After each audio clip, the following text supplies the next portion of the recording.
2025 is finally the year next-gen gaming truly arrives. I know. Crazy to say a sentence like that considering we're already supposedly halfway through our current console life cycles and with so many great games released over the last few years. But it's also sort of true. With console-defining first-party titles fewer and farther between. Thankfully, third-party, mid-budget games and indies have really been shouldering a lot of the weight since 2020 to justify our purchases of either the PlayStation 5 or Xbox Series X and S. And look, I'm not saying there have been no games. I'm still ride or die for Returnal, and we're still insanely hot off the heels of Indiana Jones.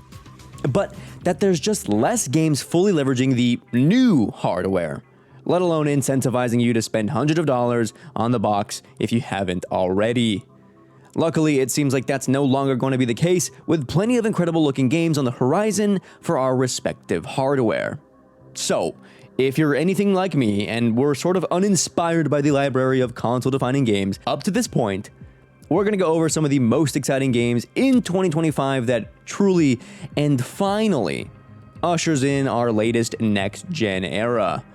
Safe to say, gaming in 2025 isn't just not slowing down. There are more great-looking games than ever before. Happy New Year. Welcome to Save Room. It's a little late, frankly, for the Happy New Year's, you know? Nope. Sorry, Larry.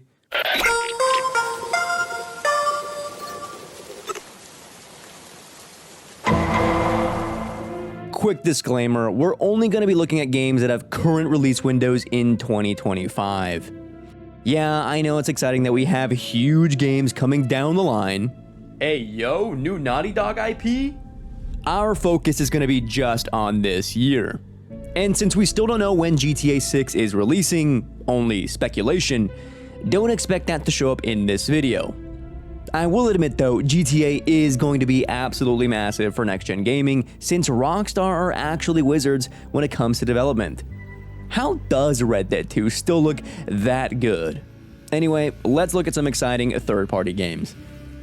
For the last few years, it's been a long-running joke that February is the new fall for major video game releases, sans, of course, your yearly Call of Duty.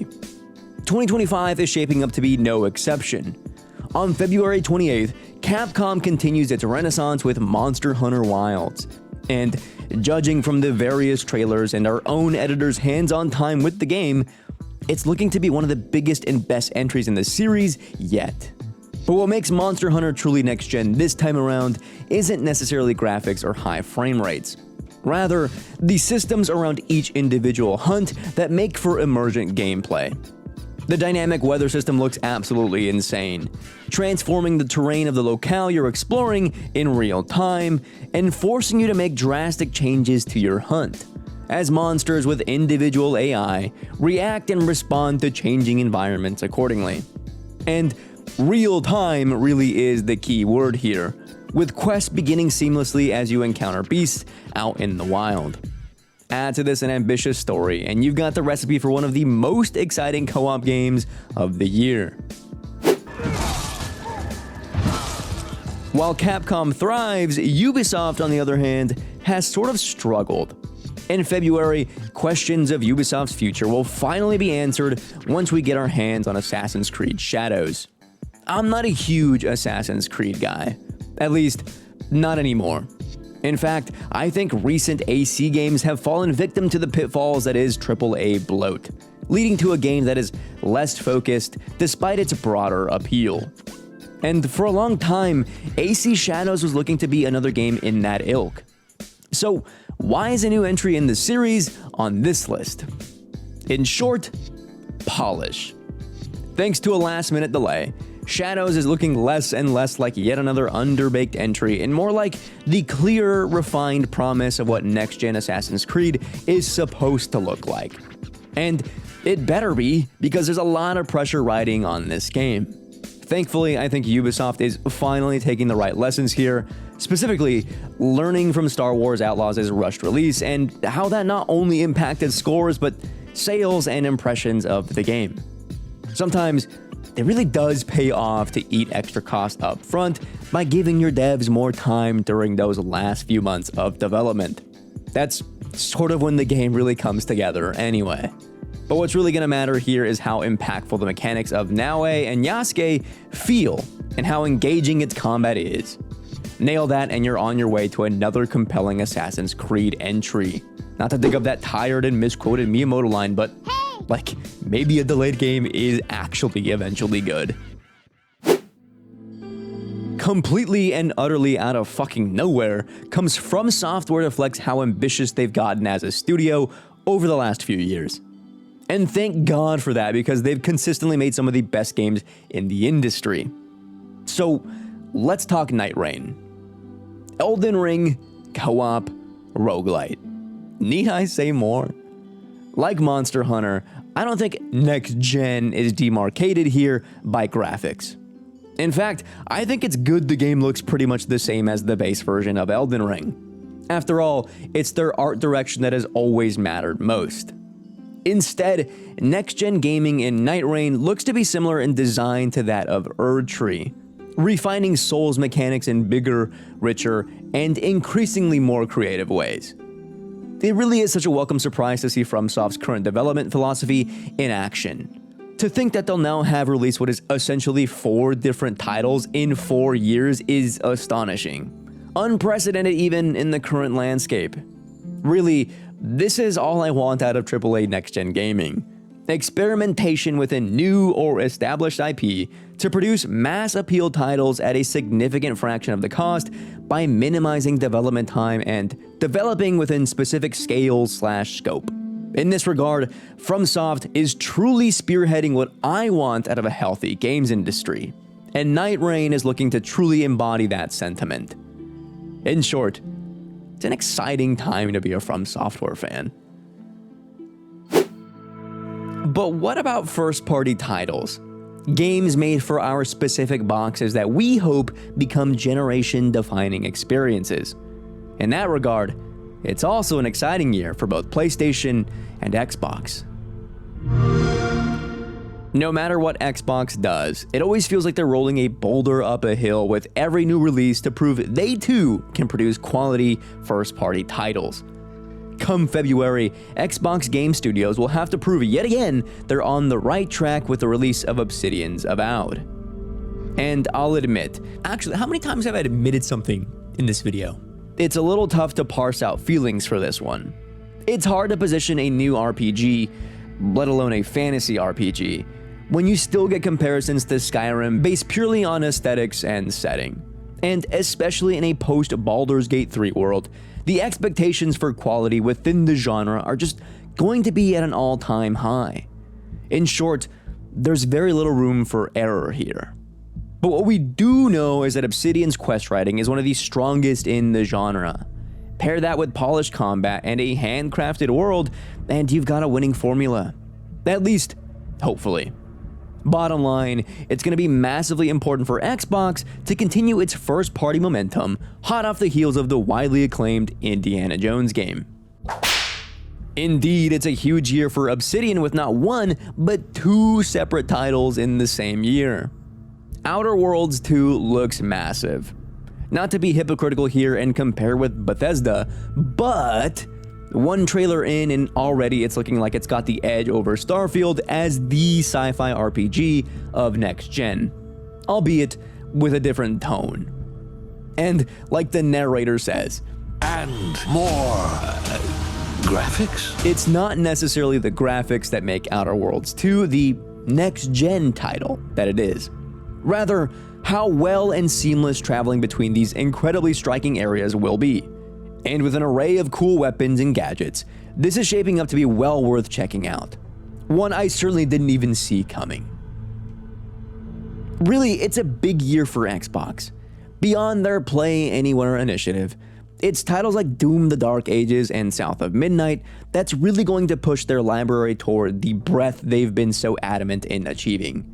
And given we're 4 years into these consoles, I'd say it's about time we see massive quality as well as variety. On the PlayStation side, we've got 2 absolutely huge games coming this year.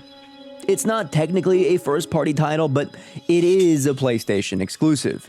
And that's Kojima Productions' Death Stranding 2 on the beach. I'll admit, I'm playing a little loose with this one since it technically doesn't have an official year yet. However, Kojima has gone on record at last year's TGS stating that he does know DS is coming in 2025.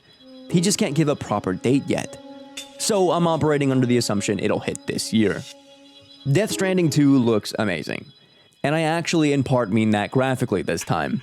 Thanks to Kojima Productions continuing to leverage Guerrilla's Decima engine, both character models and environments look equally jaw-dropping. And much like the other games in this video, Death Stranding seems to be harnessing the power of the PS5 to push some insane weather effects while Sam is out making deliveries. Like floods, earthquakes and rock slides, and a fucking massive supermoon? What? Yes, dude. I love Death Stranding 1. In my opinion, it's one of the console-defining titles of the PS4 generation. Not just for its graphics or gameplay, but for how prescient its themes and story were on the eve of a global pandemic. In terms of storytelling, Kojima has long delivered masterpiece narratives that stand any test of time. I have high hopes Kojima and co. will do it again come Death Stranding 2. Just as interesting this year is Sucker Punch's approach to its sequel to Ghost of Tsushima, Ghost of Yotei. Developed in approximately 4 to 5 years and set 329 years after the events of the first game, Yotei sets a precedent among Sony studios for developing a game with a quicker turnaround while still allowing for experimentation within the IP. And while we still don't know much beyond the teaser trailer, the art direction, sprawling environments, weather effects, and new weapons make Yotei look like a must-play exclusive. In the coming months closer to launch, I'm sure we'll see how Sucker Punch took advantage of generational hardware to make things like enemy AI improvements, weather and particle effects, and so much more.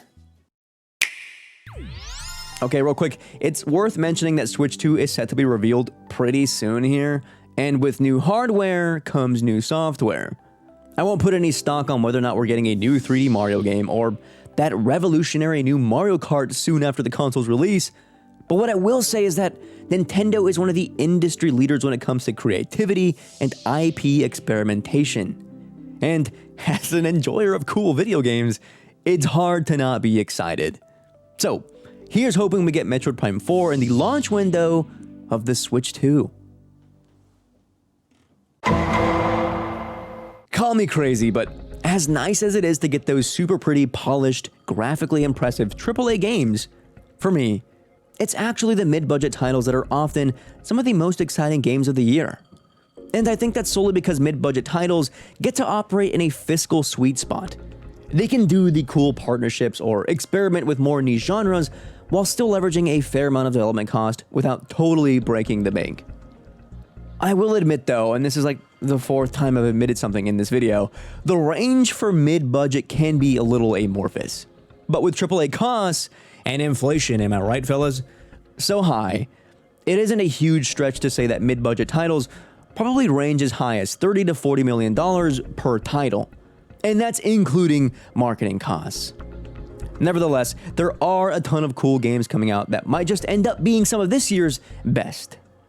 No other game screams AA louder than Pearl Abyss's Crimson Desert, an open-world RPG that looks like a mix of The Witcher, Dragon's Dogma, Tears of the Kingdom, and just about any other action RPG you can think of. But the reason why Crimson Desert makes the list of exciting 2025 games isn't because of any derivative comparison, but actually for its ambition. Crimson Desert looks actually kind of insane, with real hardware wizardry going on underneath the hood. And I mean, just look at the world here for a moment.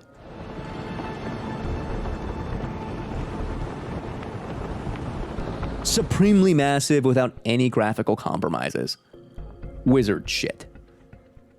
But for me, the real excitement comes with implementing more of a character action approach to combat, filled with stunning particle effects and cool, stylized slow-mo moments that gives combat that added oomph. And this is where the leverage of next-gen hardware is truly starting to bear fruit, where you get moments like this, riding on top of a dragon in an open world game while raining down fire and causing destruction of a stone fort. It's the sum of all the little things like this that ultimately shape the experience of a game. And that's why I think Crimson Desert could be one of this year's sleeper hits. Like FromSoft, Remedy appears to be experimenting with its own IP, this time with a multiplayer title from the Control universe in FBC Firebreak.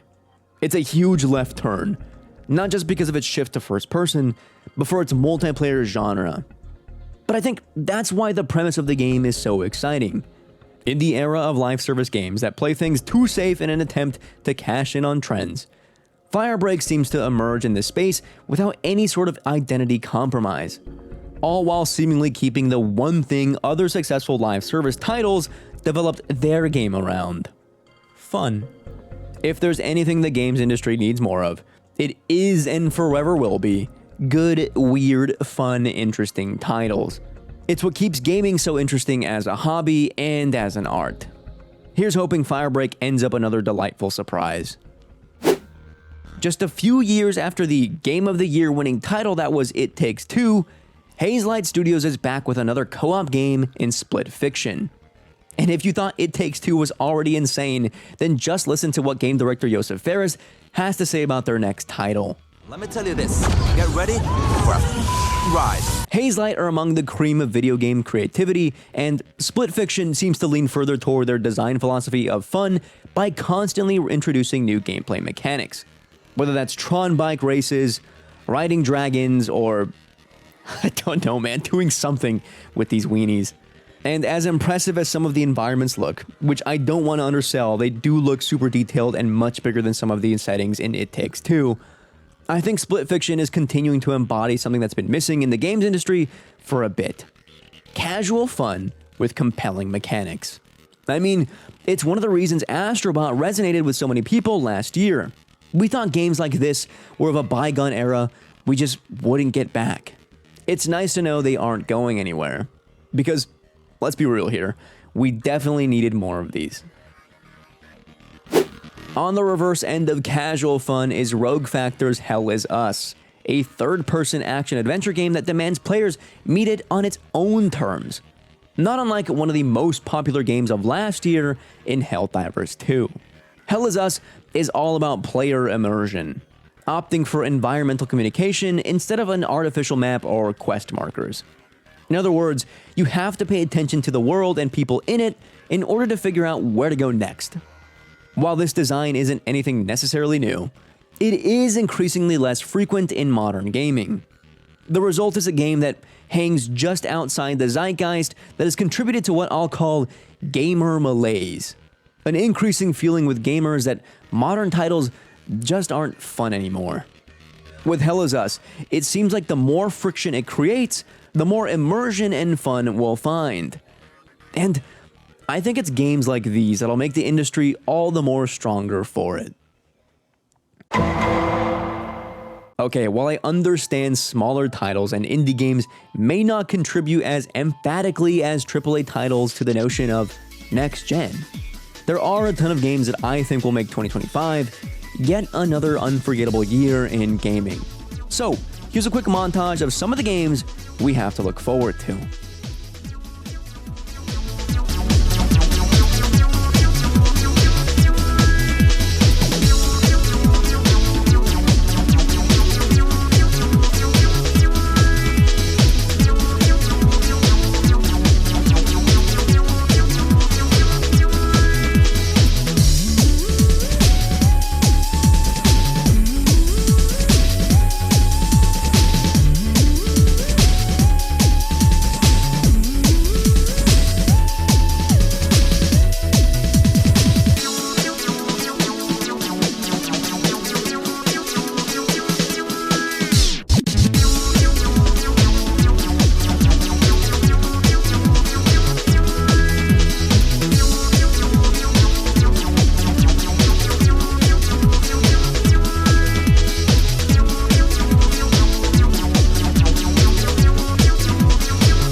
Look, I know next gen arrived years ago already. At this point, actual next gen is like a mere 3 to 4 years away. Hey, quick insert. Actually, I woke up to news that Xbox is supposed to be releasing their next hardware, their next box, Xbox Prime, in like 2026. That's next year, dog. What I'm trying to say is that this cycle has been sort of inconsistent with the titles released, either held back by cross-gen SKUs or failing to meet the supposed promise of high graphical outputs and high frame rates. While what 2025 is seemingly offering might not be those high frame rates or mind-blowing graphics, whatever that means, we are getting to the point where many systems are able to be integrated as seamlessly as possible, allowing for supremely fun and emergent gameplay. Automatic hunts with advanced AI, massive open worlds, fidelity-pushing shooters, and inspired narratives. It's these kinds of philosophies that are ushering in a highly eclectic space that, I think, makes for a healthy and thriving industry, one that's been sorely needed. If this is what next gen is truly all about, then I think this year is finally when it really gets going. Let me know what you think of the games coming out this year. Which game are you, guy watching this, most excited about? Also, what does next gen mean to you, and when is the cutoff to wish someone a Happy New Year? I'll be waiting for you down in the comments. Until next time, my name is Christian. This is Save Room, and we'll see you in the next one.